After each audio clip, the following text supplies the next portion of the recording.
প্রত্যেকটা মানুষের বডির ভিতরে আল্লাহ আবার রূহ দিবে। কাদা মাটির থেকে আবার রূহ পাইয়া মানুষগুলি মাটি গঠন হবে, আবার পুনরায় বডি গঠন হবে। কাদা মাটির থেকে আবার আপনি ওইটা দাঁড়াবেন, যেখানে দাঁড়াবেন, যেখানে বৈশা ওয়াজ শুনতাছেন সে জায়গাটাই হবে হাসরের মাঠ। যেখানে বই ওয়াজ শুনতাছেন এটা হাসরের মাঠ হবে। এই পৃথিবীটাকে আল্লাহ হাসরের মাঠ বানায়া দিবে।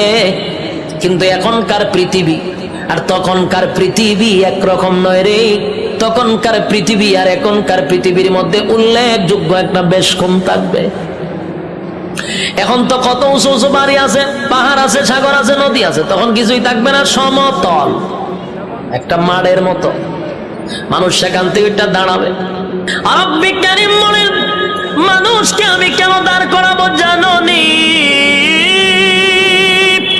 দুনিয়ার জমিনে পরীক্ষা দিছিলি আমি আল্লাহ, সেটার রেজাল্ট তোর হাতে ধরায়া দিব।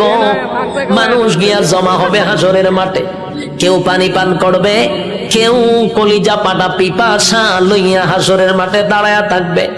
একদিন নয় রে, 2 দিন নয়, 50,000 বছর দাঁড়ায়া থাকতে হবে। সাধারণ কথা না, সাধারণ কথা না। পানির পিপাসায় জিহ্বা কুকুরের মতো বাহির হবে। আল্লাহর পয়গম্বর বরকতে হাত দিয়ে কাউকে পানি পান করাবে, আর কেউ পানি না পান করে হাসরের মাঠে দাঁড়ায়া থাকতে হবে। 50,000 বছর বাড়ির কাছে না, সূর্যের তাপে মানুষের মাথার মগজগুলি গলে গলে পড়বে, জিহ্বাটাও বাহির হবে। এই অবস্থায় যে কত হাজার বছর মানুষগুলি একটা সময় বিরক্ত হইয়া চিৎকার দিবে আর বলবে, মালিক রে, জান্নাতে দেও না হয় জাহান্নামেই দেও, হাসরের মাঠে আর ভালো লাগে না, সেখান থেকে আমাদেরকে সরায়া দাও। আদম নবীর থেকে লইয়া ঈসা রূহুল্লাহ পর্যন্ত মানুষ সবার কাছেই যাবে একটু আল্লাহর কাছে সুপারিশ করার জন্য। আদম নবীও বলবে ইয়া রাব্বি নাফসি, ইব্রাহিম আলাইহিস সালাতু ওয়াস সালাম বলবে ইয়া রাব্বি নাফসি, নূহ পয়গম্বর বলবে ইয়া রাব্বি নাফসি, মুসা নবী বলবে ইয়া রাব্বি নাফসি।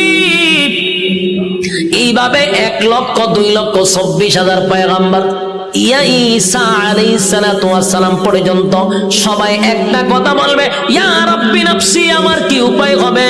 আজকে আল্লাহর সামনে কথা বলার সাহস কোন নবীর হবে না। কথা বুঝতেছেন আমার? আল্লাহ এত রাগান্বিত। এই যুবক ভাই, আলোচনার শুরুতেই বলেছিলাম আল্লাহর নাম রহমান, দয়া মায়া বেশি, কিন্তু আল্লাহর গজব আমরা এখনো দেখি নাই। সেটা হাসরের মাঠে দেখবো। আল্লাহ সেদিন কাহার রূপ নিয়ে দাঁড়াবে। সেদিন আল্লাহর সামনে কথা বলার সাহস কোন নবীরাও পাবে না, শুধুমাত্র কেবলমাত্র আমাদের নবী ছাড়া।